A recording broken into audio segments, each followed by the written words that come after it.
Hello everyone, this is Lady Volleyball and welcome to another episode of Dramatically Yours. आज जिस ड्रामे का मैं जिक्र करना चाहूंगी और जो डिस्कस करना चाहूंगी आपसे, सरहद पार का वो ड्रामा है, वो एक बहुत ही सीरियस ड्रामा है, एक बहुत ही सीरियस टॉपिक पे ड्रामा है और उसके अंदर मैच्योर और अडल्ट थीम्स हैं।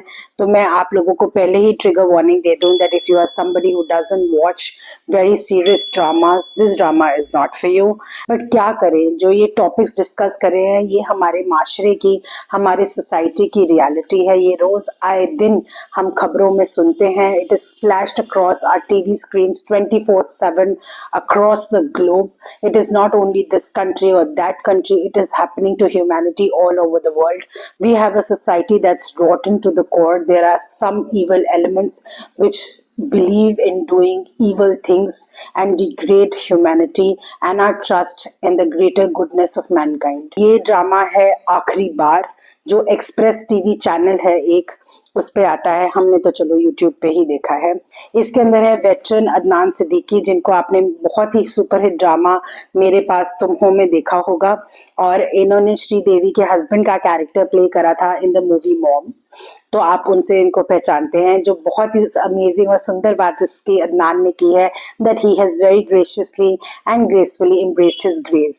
He is in a salt and pepper look and Adnan is always a pull factor for me to watch any drama. इनके ऑपोजिट जो पेयर हुई हैं वो है शहीरा जलील अलबासित। इनका मैंने पहले कभी कोई काम नहीं देखा है, so it was refreshing for me to see her. इसके अंदर एक जो बच्ची दिखाई है, I think which is not the icing on the cake but the cake itself, वो है Tahreem Hamid. Huge shout out to you बच्चे, what a wonderful job, what a wonderful work you have done. अब इसके अंदर जो स्टोरी है वो serious इसलिए है that Adnan has the daughter Muniba, but his wife जो love of his life है वो चाइल्ड बर्थ में मर जाती हैं। अब इसके अंदर ये दिखाया है that because of that Adnan does not want to even look at his daughter and उसको उसकी फूफो जो कि उसकी बुआ है, played very brilliantly by दानिया अनवर।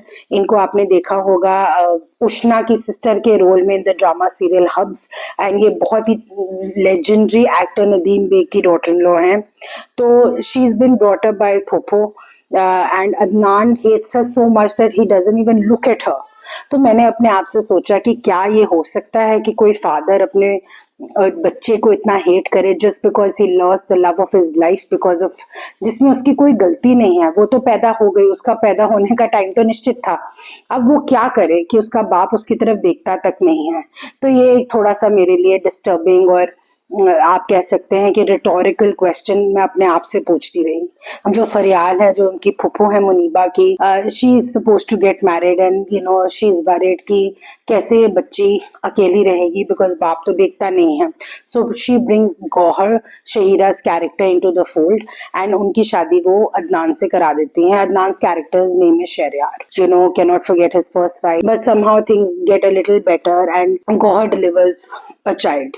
बट इसके अंदर एक बहुत ही खूबसूरत बात मैं यहाँ पॉज करके आप लोगों को बताना चाहूंगी कि जो शहीरा गौहर का कैरेक्टर और मुनीबा का कैरेक्टर है, उनका इतना खूबसूरत रिश्ता है। वो लेके तो आई थी मुनीबा के लिए, but she was not from a well-to-do family and Adnan's family shown to be quite a well-to-do family. तो इसकी वजह से हो सकता था कि वो एकदम you know rags to riches वाली बात हो जाए, वो बच्ची की तरफ ना ध्यान दे, अब तो उसको सब कुछ मिल गया है। बट आप देखेंगे कि इनका क्या खूबसूरत रिश्ता है और बच्ची भी कैसे मम्मी को अपनी अब्जॉर्ब कर लेती है और मामा मामा बुलाती है और होमवर्क भी करा रहे हैं, स्कूल लेने छोड़ने भी जा रही है, उनका खाने का ध्यान भी रख रहे हैं। तो हमारे माशरे में जो एक हम बोलते हैं विकेड स्टेप मदर, जो वेस्टर्न कॉन्सेप्ट से हमने डाल दिया है, और हमारे यहाँ बोलते हैं एक सौतेली माँ। तो सौतेली माँ का कॉनोटेशन हमारे जहन में ऐसा बैठ गया कि वो तो बुरी ही होगी। बट इसके अंदर इतना खूबसूरत दिखाया है कि that can not be, that may be an exception to the rule, but that is not the case. And stepmothers are so loving, stepmothers are so caring, and so are stepfathers, I would not say. but इसके अंदर क्योंकि stepmothers की बात है तो मैं वो आपको एड्रेस करना चाहूंगी। तो बहुत ही सेंसिबली, बहुत ही ब्यूटिफुली, बहुत ही केयरफुली एंड बहुत ही डेलिकेटली हैंडल्ड है ये कैरेक्टर। किसी वजह से गौहर और शहरयार की आपस में लड़ाई हो जाती है and Gauhar leaves the house and goes, leaves तो नहीं, शहरयार उसको निकाल देता है और इसके दौरान ही जो ड्राइवर का कैरेक्टर है वलीद, प्लेड ब्रिलियंटली बाय साद फरीदी, ये एक नापा के ग्रेजुएट हैं और इन्होंने इतना विकेडली ये कैरेक्टर प्ले करा है, इतना नेगेटिव रोल है कि आप you would want to kill him. And I think एक एक्टर की यही अकम्पलिशमेंट होती है दैट उनके कैरेक्टर बिलीवेबल हो। तो मेरे लिए वो इस शो का स्टार हैं। आगे चलते हुए ये देखते हैं, because now the driver is picking and dropping her, तो he commits sexual aggression and assault on the daughter. और फिर यहाँ से कहानी बहुत जी सीरियस हो जाती है। इसमें हम एक देखते हैं कोर्टरूम ड्रामा। इसमें हम देखते हैं कि अदनान जो शरियार का कैरेक्टर है वो कैसे अपने सेंसेस में आता है और अपने आप को कोसता है और अपने आप को झंझोड़ता है। How could I let this happen to my daughter. उसको सेंसेस आती हैं, वो गौहर को वापस लेके आता है। They try to handle and deal the situation. And इसके अंदर मैं कहना चाहूंगी कि एक बहुत इंपॉर्टेंट रोल इसमें दिखाया है थेरेपिस्ट का। हम बहुत हमारे सोसाइटी में शाय हुए करते हैं कि थेरेपी सीख करनी एक बहुत ही बड़ा टैबू है। और मैं ऑन अ लाइटर नोट आपको बताना चाहूंगी कि when I used to watch Sex in the City, जो बहुत ही एक फेमस शो है, उसके अंदर एक कैरेक्टर कहता है कि you have only one shrink, one shrink is not enough in a city like New York two is fashionable. मैं ये कोई फैशन की बात नहीं कर रही हूँ, बट ऐसी सिचुएशंस में against all odds Gauhar is so wise at a young age, क्योंकि अदनान और उनका एज गैप भी थोड़ा सा दिखाया है, that she takes her to a therapist, she herself seeks therapy. तो अब आ जाते हैं हम अनदर सिचुएशन जो है the courtroom drama. You know we say procedures are handmaidens of justice. कैसे एक इंसान इसमें दिखाया है जिसके पास रिसोर्सेज हैं to hire the best possible lawyers, हार जाता है लीगल सिस्टम के आगे, जबकि वो विक्टिम नहीं सर्वाइवर तो है, बट गलत तो उसके साथ ही हुआ है। और कैसे ईवलनेस हमारी सोसाइटी का अपना सिर उठाती है और कैसे ईवलनेस कि कई बार जीत जाती है। और हम ये क्वेश्चन करते हैं अपने आप को, एक रिटोरिक में पड़ जाते हैं that what is the point. But ये ड्रामा आपको एक रिफ्लेक्ट करता है कि सोसाइटी में क्या होता है।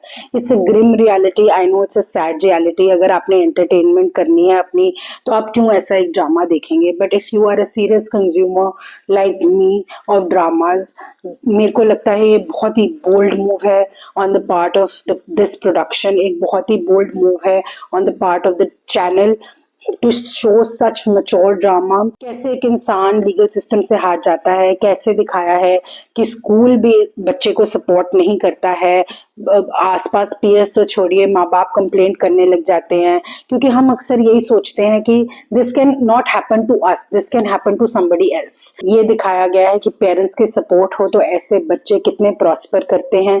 असली तरह का हेल्प हो, मेडिकल हेल्प हो, थेरेपेटिक हेल्प हो, फैमिली का सपोर्ट हो, अपने पीयर्स का सपोर्ट हो, तो कैसे बच्चा इससे रिकवर कर सकता है और एक अच्छी जिंदगी, ट्रॉमा लेस जिंदगी भी जी सकता है। मैं समझती हूँ मैंने इतनी सारी बात कर ली तो आप सोच रहे होंगे कि मुझे कोई मसले नहीं लगे, पर हाँ एक दो जगह मैं जरूर पॉइंट आउट करना चाहूंगी कि इसका है जी ओएसटी। ओएसटी में कोई एंटरटेनमेंट वैल्यू नहीं है, बहुत ही सैड है, आपको रुलाता भी नहीं है अनफॉर्चुनेटली। इसकी बात ये है कि कई होते हैं ना कि आप इतना भर जाते हैं, आपका दिल इतना भारी हो जाता है with a heavy heart, you know you have tears in your eyes, you choke with an OST, you listen to a song, you connect to it. इसमें वो भी नहीं है। एंड इसके अंदर जो शहीरा की एक्चुअली इनके नेचुरल जो बाल हैं वो कर्ली बाल हैं, बट इन्होंने विग लगाई है। That wig is very disturbing. हम उसमें कुछ मसला है, मुझे लगता है उनको थोड़ा सा ग्रूम्ड दिखाने के लिए वो स्ट्रेट बाल वाली उनकी विग लगाई थी, बट वो बहुत अजीब है। So if you can you know look away from that. और उनकी जो गेट है शहीरा की, जो उनके चलने का तरीका है गौहर का, वो भी थोड़ा अजीब है। लोगों ने उनको काफी ट्रोल करा उसके लिए। But if you can look past all of this, तो आपको रियलाइज होगा कि ये ड्रामा बहुत ही अच्छा ड्रामा है। दो it is little dragged out, it is 33 episodes और मेरे हिसाब से 15-17 एपिसोड में ये ड्रामा कंप्लीट हो सकता था। I also understand the point कि ये इतनी मेच्योर और सेंसिटिव थीम्स हैं कि उनको बहुत डेलिकेटली बुनना पड़ता है, हर कैरेक्टर का कोई कॉन्वर्सेशन मिस नहीं करनी चाहिए। मैं ये सब बातें समझती हूँ, बट उसके बावजूद भी ये ड्रामा थोड़ा ड्रैग्ड आउट लगता है। और यहाँ पर मैं जरूर मेंशन करना चाहूंगी the Indian law has an act called POCSO, which is Protection of Children Against Sexual Offences 2012, which law was passed in India for such kind of offences only. But आप देखिए कि जस्टिस सिस्टम कितना effective है, ये तो वक्त ही बताता है। जो इंसान जाता है कोर्ट के धक्के खाता है, उसी को पता लगता है। ये लोग विक्टिम्स नहीं, सर्वाइवर्स हैं, और मैं इनको सल्यूट करती हूँ इनकी हिम्मत के लिए, इनकी पेशेंस के लिए, और सबसे इम्पोर्टेंट बोलने के लिए। जैसे मैं हर बार ये कहती हूँ कि आपकी आवाज़ ही आपकी पहचान है, तो बहुत ज़रूरी है कि आप ऐसे असॉल्ट के खिलाफ, ऐसे हैरेसमेंट के खिलाफ आवाज़ उठाइए, जैसे इस बच्ची ने हिम्मत करके इस ड्रामे में अब बताया। बच्चे इनोसेंट होते हैं, कई बारी बोल नहीं पाते हैं, कॉम्प्लिकेटेड इमोशंस को एक्सपीरियंस नहीं कर पाते हैं। तो मैं चाहूँगी for all of you out there, if you are near somebody who is experiencing this kind of trauma, और आपको ज़रा से भी भिनक लगती है, please extend a helping hand, please be a loving person, please be the shoulder to cry on, please lend a ear for such people. This is my fervent appeal to you. So Lady Volleyball Meter आखिरी बार gets 7 on 10.